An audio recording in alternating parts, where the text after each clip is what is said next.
무덤까지 함께할 묘지 친구, 일본어로 하카토모라고 하는데요.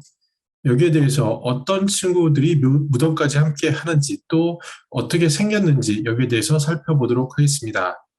안녕하세요. 저는 시니어 라이프 비즈니스를 연구하는 최학입니다.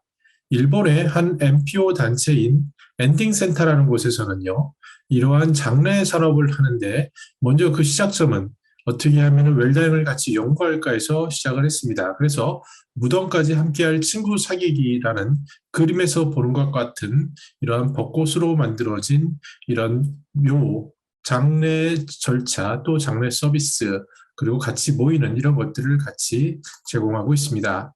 묘지 친구가 등장한 배경을 보면은 일본에서는 핵가족화, 또 저출산, 무연사, 심각한 고독사 이런 것들이 바탕이 되었습니다. 그래서 무덤을 돌볼 사람이 없는 것이 문제가 되는데요. 또한 우리나라에서도 마찬가지지만 어르신들에게 물어보면 장래에 대해서 어떤 계획을 가지고 계십니까? 무엇이 걱정됩니까? 라고 물어보면 나는 가족에게 부담을 주고 싶지 않다라는 얘기를 합니다. 그래서 우리나라에서는 상조에 대한 가입률이 상당히 높이 되어 있는 것을 알 수 있습니다. 근데 한 단계 더 들어가면요. 쓸쓸하게 죽고 싶지 않다. 특히 코로나 이후로 굉장히 이러한 그 죽음에 대한 것들이 부각이 되고 독거노인의 수가 늘어나면서 또 혼자서 생애를 마무리할 확률이 굉장히 높아짐으로써 쓸쓸하게 죽고 싶지 않은 이러한 그 열망, 이런 것들은 누구에게나 잠재되어 있는 것 같습니다. 그런데요, 초고령화, 일본 사회에서는 더 나아가서 진실된 친구를 만들고 싶다. 이런 욕구가 숨어 있습니다. 말년을 맞은 세대에게 새로운 결연, 만나는 장소, 그리고 사후까지 지원할 수 있는 서비스가 바로 엔딩센터에서 제공하는 벚꽃장, 거기에 대한 설명인데요. 상속자가 불필요하고 종교를 믿지 않고 또 영속 사용이 가능하고 함께 합동 제사를 치러준다라는 그런 특징을 들고 있습니다. 이렇게 엔딩센터를 만든 그 단체 이사장의 생각인 나가이 가미 치오라는 분이 자기의 홈페이지에서 이렇게 설명을 하고 있습니다. 지금은 죽음을 선택하는 시대다. 자신답게 살고 그리고 생을 자신답게 닫고 싶다라는 그런 취지를 얘기합니다. 이렇게 21세기 결연과 무덤을 생각하는 모임인 엔딩센터의 행보를 보면요. 무려 1990년에 21세기의 결연과 무덤을 생각하는 모임이라는 것으로 발족이 됐습니다. 그로부터 10년이 지나서 엔딩센터라고 이름을 바꿨고요. 그리고 나서 다시 7년이 지나서 NPO 법인의 인증을 받고 그 이후에 2012년이 돼서야 벚꽃장 묘지를 개시하게 되었습니다. 또한 2014년에는 또 하나의 우리 집이라는 어떠한 단독주택을 통해서 그곳에서 사람들이 모일 수 있는 그런 교류의 장을 만들고 있습니다. 이 엔딩센터에서 하는 일을 보면요. 일반적인 NPO처럼 교육과 연구 또 정보 상담 서비스를 하는데요. 더 나아가서 기본적인 비즈니스라고 할 수 있는 엔딩센터 벚꽃장, 수목묘지 공 이런 것들에 대한 기획, 코디네이터 이런 역할을 하고 있습니다.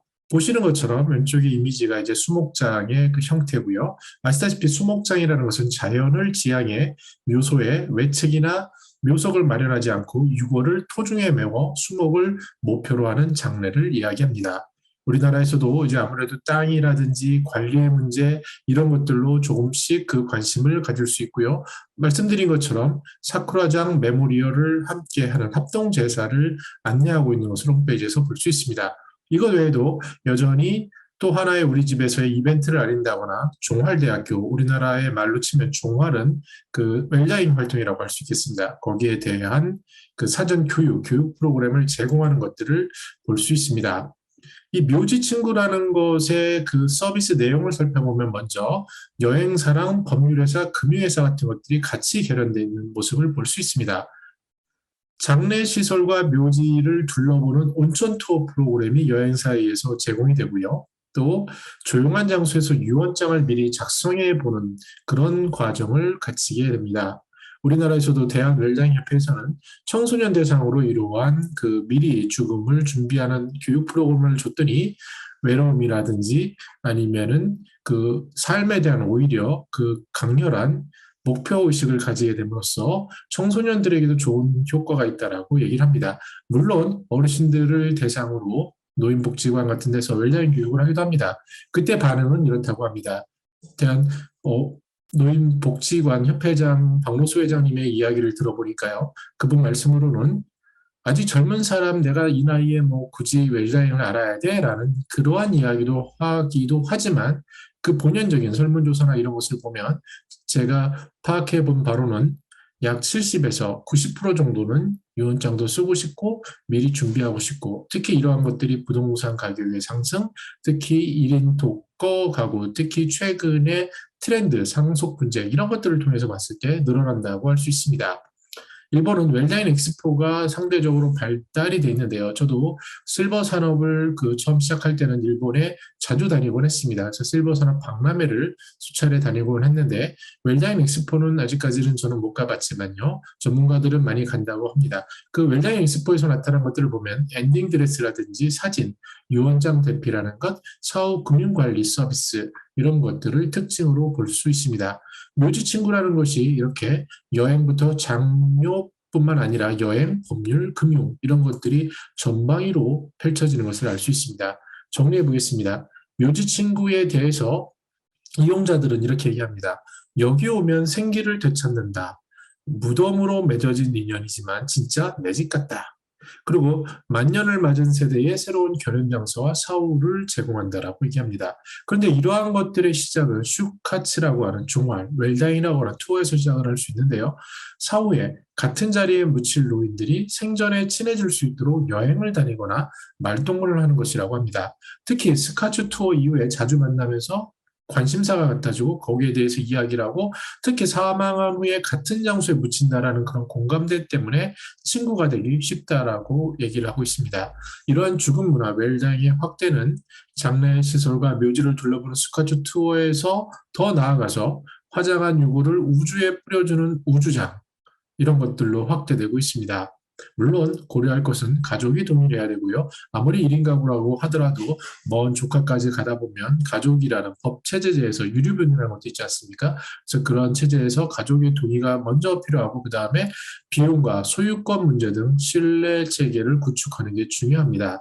자신의 사후의 문제, 삶의 마무리 과정에 있어줄 나의 동반자, 특히 MPU 앞에서 보신 엔딩 센터와 같은 그런 신뢰를 얻는 신뢰 체계가 상당히 중요하다고 말씀드릴 수 있습니다. 그럼 우리나라 웰다인 문화의 현주소는 어떨까요? 대한 웰다인 협회도 있고 웰다인 문화운동 같은 곳에서 굉장히 열심히 활동을 하고 있습니다. 근데 수치로 봤을 때 연명의료와 유언장이 가장 핵심이라고 본다면 연명의료의 경우에 이제 100만 명 정도를 넘어섰고요. 그리고 유언장의 경우에는 약 0.5%에서 4% 정도 실천율을 보이고 있는 상황입니다. 그렇지만 일본에서 본 것처럼 최근에 고령화가 더욱더 급속도로 발달하면서 2025년에는 천만 노인 시대가 되는데요. 지금보다 더 많은 노인들을 보게 될 것이고 그분들 중에는 베이비 부머라든지 액티브 시니어라든지 특히 사회 발전에 따라서 자신의 문제, 자신의 삶의 문제에 대해 진지하게 자기 결정을 하려는 분들이 늘어나는 특히 교육에서 올해부터는 노인복지관에서도 대대적으로 웰다잉 교육 프로그램이 제공된다고 하는데요. 이런 것들을 통해서 상승작용을 하면서 우리나라에서도 곧 웰다잉 문화가 일본의 경우처럼 더 활발한 엑스포라든지 비단 비즈니스뿐만 아니라 자신의 삶에 있어서 그리고 궁극적으로 나의 삶의 마무리를 위한 누구를 어떤 친구를 만날 것인가 그것이 묘지 친구일 수도 있고요. 또 그 친구들과 어떤 공간을 만들어 갈 것인가 이런 것들이 점차 확대될 것으로 전망해 봅니다. 사단법인 시니어 라이프의 조윤재 이사장께서도 그 죽음학이라는 교육을 수강을 하셨는데요. 그 전에 이제 NGO 활동이라든지 소셜 벤처라든지 이런 것을 만드는데 일조를 하신 분이지만 지금은 웰다잉이라는 것을 당신의 문제로 바라보고 또 여기에 대해서 학습을 하고 더 진지하게 고민하는 이런 모습들을 제 주변에 많이 볼 수 있습니다. 더 나아가서 20년 전에 시작했던 실버 산업이 다시 재융성하는 기회를 볼 수 있는데 시니어들이나 젊은 분들이 내가 노후에 어디서 살 것인가 비단 실버 타운이라든지 이런 문제에서 넘어서서 그러면 나의 재산, 유산을 어떻게 관리할 것인가 신탁이나 상속이라든지 이것을 넘어서서 그럼 나의 삶에 어떻게 누구를 만나고 그 누구를 만나는 것이 묘지 친구일 수도 있고 같은 공감대에서 삶을 정리하면서 오히려 현재를 생기 있게 살아가는 이러한 슈카츠 종말 운동들이 여러 가지 모양으로 활성화될 것으로 전망이 되고 그 시기는 앞으로 머지않을 것이라고 감히 기대해 봅니다. 저는 더 나은 시니어 삶 공동체를 연구합니다. 감사합니다.